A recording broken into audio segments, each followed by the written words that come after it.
नमस्कार दोस्तों, मेरे प्रोग्राम उनकी कहानी मेरी ज़ुबानी में आपका स्वागत है। अगर आप मेरे चैनल पर नए हैं तो सबसे पहले चैनल को सब्सक्राइब करें, शेयर करें और अगर वीडियो पसंद आए तो लाइक ज़रूर करें।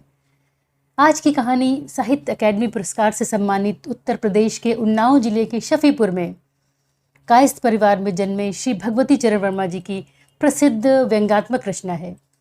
कहानी का नाम है वसीयत। यह कहानी पिता पुत्र पति पत्नी के बीच के संबंधों के बीच आज की भागती दौड़ती जिंदगी और संपत्ति के लोभ के कारण उत्पन्न दरारों को दर्शाती है। तो चलिए कहानी शुरू करते हैं। जिस समय मैंने कमरे में प्रवेश किया, आचार्य चूड़ामणि मिश्र आंखें बंद किए हुए लेटे थे और उनके मुख पर एक तरह की ऐंठन थी जो कि मेरे लिए नितांत परिचित सी थी, क्योंकि क्रोध और पीड़ा के मिश्रण से ऐसी ऐंठन उनके मुख पर अक्सर आ जाया करती थी। वह कमरा ऊपरी मंजिल पर था और वह अपने कमरे में अकेले थे। उनका नौकर बुधई मुझे उस कमरे तक छोड़ के बाहर से चला गया। आचार्य चूड़ामणि की गणना जीवन में सफल, संपन्न और सुखी व्यक्तियों में की जानी चाहिए, ऐसी मेरी धारणा थी। 2 पुत्र लालमणि और नीलमणि। लालमणि देवरिया के स्टेट बैंक की शाखा का मैनेजर था और नीलमणि लखनऊ के सचिवालय में डिप्टी सेक्रेटरी था। 3 लड़कियां थीं, सरस्वती, सावित्री और सौदामिनी। सरस्वती के पति श्री गानेन्द्र पाठक इलाहाबाद में PWD के सुपरिटेंडेंट इंजीनियर थे। सावित्री के पति श्री जयनारायण की सुल्तानपुर में आटे की और तेल की मिलें थीं तथा सौदामिनी के पति संजीवन पांडे सेना में कर्नल थे और मेरठ छावनी में नियुक्त थे। आचार्य चूड़ामणि का और मेरा साथ करीब 40 वर्ष पुराना था। एक ही दिन हम दोनों की हिंदू विश्वविद्यालय के दर्शन विभाग में नियुक्ति हुई थी। आचार्य चूड़ामणि रीडर बन गए थे और मैं लेक्चरर बना था। उनके अथक परिश्रम, अटूट निष्ठा और अडिग संयम का ही परिणाम था कि विश्व में भारतीय दर्शन के विशेषज्ञ माने जाते थे। प्रकांड पांडित्य के ग्रंथों से लेकर BA की पाठ्य पुस्तकों तक अनेक ग्रंथों की रचना उन्होंने की थी। ना जाने कितनी कमेटियों के वह सदस्य थे। हर एक विश्वविद्यालय उन्हें अपना यहाँ परीक्षक बनाकर अपने को धन्य समझता था। साथ ही बड़े कट्टर किस्म के ब्राह्मण भी थे। और तो और मेरे घर की बनी हुई चाय तक उन्होंने कभी नहीं पी। महीनों उन्हें वाराणसी के बाहर रहना होता था और तब वे सत्तू, दूध, फल तथा अपने घर में बनी मठरियों, लड्डुओं से हफ्तों काम चला लेते थे। वाराणसी के लंका मोहल्ले में उन्होंने 2 मंजिला मकान खरीद लिया था। उसी में वो रहते थे। उनकी पत्नी तथा उनके पुत्रों ने उनसे कितना आग्रह किया कि वे कहीं खुली जगह में कोई कोठी बनवा लें, लेकिन उन्होंने कतई इनकार कर दिया। गर्मी में 2 बार और जाड़ों में 1 बार नित्य गंगा स्नान करके पूजा करना नियत सा था। जनवरी का प्रथम सप्ताह था। एक दिन वह गंगा स्नान करके लौटे। उन्हें कुछ ज्वर सा मालूम हुआ। उनकी पत्नी जसोदा देवी अपनी परंपरा के अनुसार लखनऊ में अपने छोटे पुत्र के यहाँ थी। उनके नौकर बुधई के ऊपर उनकी देखभाल का पूरा भार था। दोपहर के समय जब उन्हें पसलियों में दर्द मालूम हुआ तो उन्होंने वैद्यराज धन्वंतरी जी को बुलवाया। वैद्यराज ने नब्ज देखकर काढ़ा पिलाया। निदान था कि सर्दी लग गई है, ठीक हो जाएगी। दूसरे दिन जब बुखार तेज हुआ तब उन्होंने डॉक्टर को बुलाया। डॉक्टर ने देखा कि उन्हें निमोनिया हो गया है, दोनों फेफड़े जकड़ गए हैं। उसने दवा दी। बीमारी के चौथे दिन आचार्य चूड़ामणि ने बुधई को भेजकर मुझे बुलवाया। थोड़ी देर तक मैं उनकी चारपाई के सामने खड़ा रहा कि वे आंखें खोलें, पर हार कर मुझे ही बोलना पड़ा। गुरुदेव, आपका शिष्य जनार्दन जोशी आपकी सेवा में उपस्थित है। मेरा इतना कहना था कि आचार्य चूड़ामणि ने अपनी आंखें खोल दी। जनार्दन, मेरा अंत समय आ गया है। तुम मेरे सबसे अधिक निकटस्थ रहे हो तो तुम्हें बुला भेजा। मैंने आचार्य चूड़ामणि की बीमारी के संबंध में लालमणि से सब कुछ नीचे सुन लिया था, जो देवरिया से 1 घंटे पहले ही आया था। आचार्य चूड़ामणि का तार पाकर मेरी आंखों में आंसू आ गए। मैंने कहा, गुरुदेव, यह संसार असार है और यह शरीर नश्वर है। कमजोर आवाज में आचार्य ने कहा, हाँ जनार्दन, यही पढ़ा है लेकिन अभी मेरी अवस्था ही क्या है, कुल मिलाकर 75 वर्ष। सोच रहा था संन्यास आश्रम का भी कुछ रस लूं, लेकिन लगता है मृत्यु सर पर आ गई है। मृत्यु से बड़ा भय लगता है। और वे जैसे बेहद थके हों, उन्होंने आंखें मूंद ली। मैंने उन्हें धीरज बंधाया। दिल छोटा ना कीजिए गुरुदेव, बताइए मेरे लिए क्या आदेश है। चूड़ामण ने आंखें खोली। अरे हाँ, मेरे तकिए के नीचे कागज रखे हैं, उसमें मेरी वसीयत है। कल इसकी रजिस्ट्री यही घर पर कर चुका हूँ। एक प्रति न्यायालय में है, दूसरी यह है, तो इसे निकाल लो। एकमात्र तुम मेरे सबसे अधिक निकटस्थ हो और इस दुनिया में एकमात्र तुम पर ही मेरा विश्वास रहा है। मैंने उन सबको कल ही तार करवा दिया है जिन्हें मेरी क्रियाकर्म में सम्मिलित होना है, और मेरी वसीयत के अनुसार कुछ मिलना है। इस वसीयत के कार्यान्वयन के लिए मैंने तुम्हें नियुक्त किया है, तो यह वसीयत मैं तुम्हें सौंपता हूँ। मेरा प्राणांत होते ही यह वसीयत लागू हो जाएगी। गुरुदेव की असीम कृपा रही है मेरे ऊपर। इधर मैंने उन कागजों को उलटना प्रारंभ किया, उधर आचार्य चूड़ामण की आंखें उलटने लगीं। मैंने तत्काल बुधई और लालमणि को बुलाकर आचार्य को भूमि पर उतारा। इधर मैंने उनके मुख में गंगा जल डाला, उधर आचार्य के प्राण महायात्रा पर निकल पड़े। बुधई को उनको कमरे में छोड़कर मैं लालमणि के साथ नीचे वाले बड़े हॉल में आया। कागज का पुलिंदा मेरे हाथ में था। लालमणि ने पूछा, ये कैसे कागज हैं जोशी जी? यह तुम्हारे पिताजी की वसीयत है और तुम्हारे पिताजी के कथनानुसार इसी समय से लागू हो जाती है, तो इसे पढ़ना आवश्यक है। हाँ, बुधई ने बताया था कि सब रजिस्ट्रार साहब को पिताजी ने बुलवाया था, लालमणि बोला। एक छोटी सी भूमिका अपने संबंध में, फिर वसीयत में कार्यान्वयन के अनुच्छेद प्रारंभ हो गए। पहला अनुच्छेद इस प्रकार था, मैं चूड़ामणि मिश्र आदेश देता हूँ कि मेरा अंत्येष्टि संस्कार सनातन धर्म की प्रथा से हो, और अपने अंत्येष्टि संस्कार के लिए मैंने 50,000 की रकम अपनी अलमारी में अलग निकाल रखी है, जो क्रियाकर्म का व्यय काट कर मेरा अंत्येष्टि संस्कार करने वाले को मिलेगी। मुझे खेद है कि मेरे दोनों पुत्र अधर्मी और नास्तिक हैं। वैसे मेरा अंत्येष्टि संस्कार करने का उत्तरदायित्व मेरे ज्येष्ठ पुत्र लालमणि पर है, लेकिन मेरा आदेश है कि मेरा अंतिम संस्कार वही कर सकता है जो यज्ञोपवीत धारण किए हो और जिसके सर पर शिखा हो। यदि मेरे ज्येष्ठ पुत्र में यह शर्त लागू नहीं होती, तो नीचे लिखी नामों की तालिका के अनुसार प्राथमिकता के क्रम में यज्ञोपवीत और शिखा धारण करने वाला ही मेरा अंत्येष्टि संस्कार कर सकेगा। तो नीचे लिखी नामों की तालिका के अनुसार प्राथमिकता के क्रम से यज्ञोपवीत और शिखा धारण करने वाला ही मेरा अंत्येष्टि संस्कार कर सकेगा। मैं पढ़ते पढ़ते रुक गया। लालमणि की ओर देखकर मैंने पूछा, क्यों चिरंजीव लालमणि, तुम्हारी चोटी वोटी है कि नहीं, और यज्ञोपवीत पहनते हो या नहीं? कुछ उलझन से भाव से उसने कहा, चुटैया रख के कहीं स्टेट बैंक की मैनेजरी होती है, और जनेऊ हर दूसरे तीसरे दिन मैला हो जाता है, तो मैंने उसे पहनना ही छोड़ दिया। तब तो 50,000 गए हाथ से। तुम अंत्येष्टि संस्कार के योग्य नहीं हो। तुम्हारे बाद नीलमणि का नंबर है, उसकी भी तो चोटी और जनेऊ नहीं है। ये जो तीसरे नंबर पर हमारा चचेरा भाई है, जगतपति मिश्र राज ज्योतिषी, यह निहायत झूठा और आवारा है। ग्राहकों को फंसाने के लिए इसकी एक बलिष्ठ की चोटी लहराती है, और झूठी कस्में खाने के लिए मोटा सा जनेऊ पहनते हैं।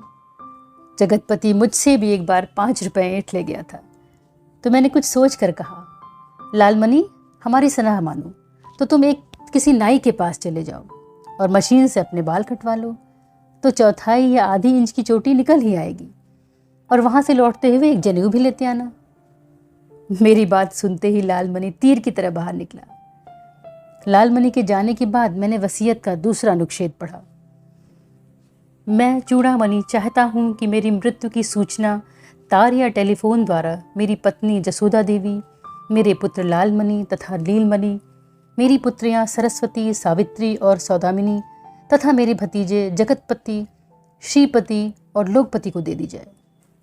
अन्य सगे संबंधियों को सूचना देने की कोई आवश्यकता नहीं है। इन समस्त कुटुंब वालों की प्रतीक्षा 12 घंटे से लेकर 24 घंटे तक की जाए। उसके बाद मणिकर्णिका घाट पर मेरे शरीर का दाह संस्कार हो। मेरे 10वें के दिन समस्त सगे संबंधियों की उपस्थिति में मेरी वसीयत का शेषांग पढ़ा जाए। अब मुझे आचार्य चूड़ामणि की वसीयत में दिलचस्पी आने लगी थी, लेकिन आचार्य जी की आज्ञा मुझे शिरोधार करनी थी, इसलिए वसीयत को तह कर मैंने अपनी जेब के हवाले किया। आचार्य प्रवर का भौतिक शरीर अगले 24 घंटे में बिगड़ने न पाए, मुझे इस बात की चिंता थी। सौभाग्य से लालमणि वाराणसी से आ गया था और करीब आधे घंटे बाद वो 1/4 इंच लंबी चोटी धारण किए हुए नाई की दुकान से घर वापस आ गया। इस समय उसके कंधे पर एक मोटा सा जनेऊ भी लहरा रहा था। मैंने वसीयत का दूसरा अनुच्छेद उसे सुनाकर आदेश दिया कि वसीयत में बताए लोगों को तार या टेलीफोन देकर खबर कर दें, अपने चचेरे भाइयों के परिवार को बुला लें और एक सिल्ली बर्फ भी मंगवाकर आचार्य प्रवर का शरीर उस पर रख दें। दूसरे दिन सुबह 9 बजे आचार्य जी की शव यात्रा मणिकर्णिका घाट के लिए रवाना हुई। मैं सुबह 7 बजे वहां पहुंच गया। कितनी शानदार शव यात्रा थी आचार्य चूड़ामणि की, मैं तो दंग रह गया। वाराणसी के सभी धर्माध्यक्ष और पंडित सम्मिलित थे उसमें। शर्मा शर्मों में कुछ नेता भी आ गए थे। जगतपति की आपत्तियों के बावजूद आचार्य की कपाल क्रिया उनके ज्येष्ठ पुत्र लालमणि ने की, अपनी चोटी और यज्ञोपवीत के बल पर। 10वें के दिन जब घर शुद्ध हो गया, मैं आचार्य की वसीयत लेकर उनके घर पहुंचा। उनके सब परिवार वाले तथा सगे संबंधी आ गए थे। नीचे वाले कमरे में लोग एकत्र हुए। एक और स्त्रियां थीं, आचार्य की पत्नी जसोदा देवी, लालमणि की पत्नी नीरजा मिश्र, नीलमणि की पत्नी मधुरिमा मिश्र। दोनों के बाल बॉब्ड, दोनों ही अंग्रेजी मिश्रित हिंदी में बात करने वाली। आचार्य की पुत्रियां सरस्वती और सावित्री भारतीता की प्रतिमूर्त, लेकिन सौदामिनी अपनी भावजों से 21 निकलती हुई। दूसरी ओर पुरुष थे। आचार्य के पुत्र लालमणि और नीलमणि, आचार्य के दामाद ज्ञानेन्द्र नाथ पाठक, जयनारायण तिवारी तथा संजीवन पांडे, आचार्य के भतीजे जगतपति मिश्र, श्रीपति मिश्र और लोकपति मिश्र। मुझे सब लोगों के लिए पान पानी की व्यवस्था कर रहा था। मैं उस समय तक अत्यंत गंभीर था। आचार्य चूड़ामणि के आदेश का पालन करते हुए मैंने उनकी वसीयत का शेषांग अपने घर पर भी नहीं पढ़ा, यद्यपि उसे पढ़ने की बहुत इच्छा हुई थी। मैंने वसीयत पढ़ना प्रारंभ किया। 2 अनुच्छेदों में तो लोगों को कोई दिलचस्पी नहीं थी, वह तो सब हो चुका था। अब मैं तीसरे अनुच्छेद पर आया, जो इस प्रकार था। मैं चूड़ामणि मिश्र आदेश देता हूँ कि मेरा दाह संस्कार करने वाले व्यक्ति की पत्नी सूतक हट जाने तक 6 महीने तक प्रतिदिन सुबह स्नान करके 11 ब्राह्मणों की रसोई अपने हाथों से बनाकर उन्हें भोजन कराएगी। उसी समय लालमणि की पत्नी नीरजा मिश्र ने तमक कर कहा, जाड़े में सुबह स्नान करके 11 ब्राह्मणों की रसोई बनवाए हुए मेरी बला, बूढ़े की सनक पर मैं अपनी जान नहीं दे सकती। मैंने श्रीमती नीरजा की बात अनसुनी करते हुए तीसरे अनुच्छेद का शेषांग पढ़ा। यदि वह स्त्री इससे इनकार करती है तो क्रमानुसार यह काम मैं दूसरी वधू और इसके बाद अपनी 3 लड़कियों के हाथ में सौंपता हूँ। इसके लिए उस स्त्री के लिए 25,000 रुपये की रकम निश्चित करता हूँ। यकायक मुझे मधुरिमा मिश्र की भारी और मोटी आवाज़ सुनाई दी। पिताजी का आदेश देव वाक्य है मेरे लिए। जीजी नहीं करती तो ना करें, मैं उनकी इच्छा पूर्ति करूंगी। नीरजा का एक तड़प उठी, बड़ी इच्छा पूर्ति करने वाली। जिंदगी में कभी रसोई बनाई है या बनाओगी? लखनऊ में बैरों से खाना मंगवा कर खाती हो? मैं तो अक्सर अपने घर में रसोई खुद ही बना लिया करती हूँ। जहाँ 6-7 आदमियों की रसोई बनाती हूँ, वहाँ 11 आदमियों की रसोई बना लिया करूँगी। कुल 6 महीने की तो बात है। और नीरजा ने मुझसे पूछा, यह तो नहीं लिखा कि गर्म पानी से स्नान ना किया जाए? मुझे कहना पड़ा, यह शर्त लगाना वो भूल गए। नीरजा ने ताली बजाते हुए कहा, तो फिर मुझे यह स्वीकार है। अब आगे पढ़िए। मधुरिमा मिश्र अपनी जेठानी को कोई कड़ा उत्तर देना चाहती थी कि नीलमणि बोल पड़े, ठीक है, यह अधिकार भाभी जी का है। वैसे भाभी जी का मधुरिमा पर आपेक्ष अनुचित है। मधुरिमा ने 50-50 आदमियों का भोजन अकेले अपने हाथों से बनाया है। भाभी जी को अपने शब्द वापस लेने चाहिए। मैं अपने शब्द किसी हालत में वापस नहीं ले सकती, नीरजा ने चीख कर कहा। लेकिन वहाँ रे लालमणि, उसने उठकर कहा, मैं नीरजा के शब्द वापस लेता हूँ, आप आगे पढ़िए। बात और आगे न बढ़े, मैंने वसीयत पढ़ना प्रारंभ कर दिया। अनुच्छेद 4 इस प्रकार है। मैं चूड़ामणि मिश्र अपनी पत्नी जसोदा देवी से जीवन भर परेशान रहा। अत्यंत आलसी, चटोरी और लापरवाह स्त्री है वह। मैंने तो दाल भात और सत्तू खाकर जीवन बिता दिया, लेकिन यह मुझसे छिपाकर प्रायः नित्य रबड़ी, मलाई और मिठाई खाती है। तभी जसोदा देवी ने चिल्लाकर कहा, हाय राम, यह सब लिखा है इस बुढ़वे ने। ऐसे खबीस आदमी के पल्ले में पड़ गई। इसे नरक में भी जगह न मिलेगी। घर वालों को सताकर जमा थमाज इकट्ठी करता रहा, नाश हो इसका। उसी समय लालमणि और नीलमणि ने एक साथ अपनी माता को डांटा, अम्मा, पिताजी को गाली मत दो। हाँ जोशी जी, आप आगे पढ़िए। मैंने चौथे अनुच्छेद का शेषांग पढ़ा। मेरी मृत्यु के बाद इसको मेरे पुत्रों पर निर्भर रहना पड़ेगा, जो अपने जोरुओं के गुलाम। ये मेरी पुत्र वधुएं इसे भूखा मार देंगी और इसकी बिगड़ी हुई आदतों के कारण इसे भयानक कष्ट होगा। इसलिए मैं जसोदा के नाम 2 लाख रुपए छोड़ता हूँ, जिसके ब्याज पर वह मज़े से जिंदा रह सकती है। मैंने चौथा अनुच्छेद समाप्त ही किया था कि स्त्रियों के कक्ष में एक हंगामा सा खड़ा हो गया। जसोदा देवी हाय लालमन के पिता कहकर धड़ाम से जमीन पर लेट गई और अन्य स्त्रियां उन्हें घेर कर खड़ी हो गईं। 10 सेकंड बाद ही उन्होंने रोना प्रारंभ किया। तुम तो स्वर्ग चले गए लालमन के पिता, हमें इस नरक में छोड़कर। हमें क्षमा करो। जो हमारे अनजाने में हमसे अपराध हुए उनके लिए क्षमा करो। हाय लालमन के पिता। और उन्होंने अपनी छाती पीटना प्रारंभ किया। मैंने समस्त साहस बटोर कर कड़े स्वर में कहा, यह सब करना बाद में, पहले मुझे पूरी वसीयत पढ़ने दीजिए। और जसोदा देवी की पुत्रियों ने उन्हें जबरदस्ती चुप कराया। मैं अब 5वां अनुच्छेद पढ़ने लगा। मैं चूड़ामणि मिश्र अपनी पुत्री सरस्वती के पति ज्ञानेंद्र पाठक से अत्यंत खिन्न हूँ। 1 हफ्ता पहले मैंने खबर पढ़ी थी कि ज्ञानेंद्र पाठक के विरुद्ध 5 लाख रुपए के गबन की इंक्वायरी की मांग उठाई गई है असेंबली में। इसका यह अर्थ यह है कि ज्ञानेंद्र पाठक बेईमान और रिश्वतखोर हैं। ज्ञानेंद्र पाठक की ओर सब लोगों की निगाहें उठ गईं और सहसा ज्ञानेंद्र पाठक उठ खड़े हुए। यह बूढ़ा हमेशा का बदमिजाज और बदजबान रहा, मरने के पहले पागल हो गया है। और उन्होंने अपनी पत्नी सरस्वती को आज्ञा दी, चलो, इस घर में मेरा दम घुटता है, एकदम चलो। सरस्वती भी उठ खड़ी हुई, लेकिन सावित्री और सौदामिनी ने सरस्वती का हाथ पकड़ लिया। पहले पूरी बात तो सुन लो। दूसरी ओर पुरुषों ने ज्ञानेंद्र पाठक का हाथ पकड़कर बैठाया। नीलमन ने मुझसे कहा, हाँ जोशी जी, 5वां अनुच्छेद पूरा कीजिए।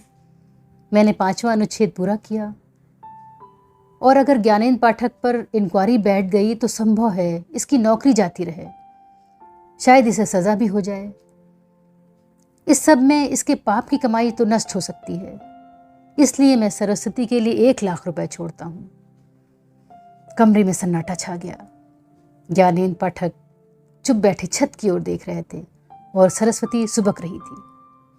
जसोदा देवी ने सरस्वती के सर पर हाथ रखते हुए कहा, कोई बात नहीं, इनकी तो आदत ही ऐसी थी। मैंने अब वसीयत का 6वां अनुच्छेद पढ़ा। मैं चूड़ामणि मिश्र अपनी दूसरी लड़की सावित्री से हमेशा संतुष्ट रहा। अत्यंत सुशील, विनम्र रही। भगवान की कृपा है। उसके पति जय नारायण तिवारी का ऊंचा कारोबार है। आटे की मिल, तेल की मिल और अब वह शक्कर की मिल भी खोल रहा। सावित्री और जय नारायण को मेरा शत आशीर्वाद। और मैं चुप हो गया। तभी मुझे जय नारायण तिवारी की आवाज़ सुनाई दी, वसीयत के अनुसार हमें कुछ मिलेगा भी या नहीं? यह तो इन्होंने लिखा नहीं। 6वां अनुच्छेद समाप्त हो गया, केवल आशीर्वाद ही दिया है उन्होंने। और अब सावित्री ने रो रो कर कहना प्रारंभ किया, पिताजी हमेशा हम लोगों से जलते रहे, हमारी संपन्नता का बखान करते रहे। उन्हें क्या पता कि 2 साल से 2 लाख रुपए का घाटा सह रहे हैं। जयनारायण तिवारी ने सावित्री को डांटा, क्यों घर का कच्चा चिट्ठा खोल रही हो? घाटा हुआ है तो हमें हुआ है, कोई उसको आकर पूरा तो नहीं कर देगा। कर्नल सजीवन पांडे ने कड़े स्वर में कहा, तिवारी जी, गाली वाली देना है तो अपने मजदूरों और मातहतों को दो ना, यहां दोगे तो मुंह तोड़ दिया जाएगा। मैंने सब लोगों का हाथ जोड़कर विनयपूर्वक कहा, पहले वसीयत समाप्त हो जाने दीजिए तो आपस में लड़िएगा। काफी चाव चाव के बाद सब लोग शांत हुए। मैंने जब 7वां अनुच्छेद पढ़ा। आज कहानी यहीं पे ख़त्म करती हूँ। कहानी में आगे क्या होता है ये जानने के लिए आपको थोड़ा सा इंतज़ार करना होगा।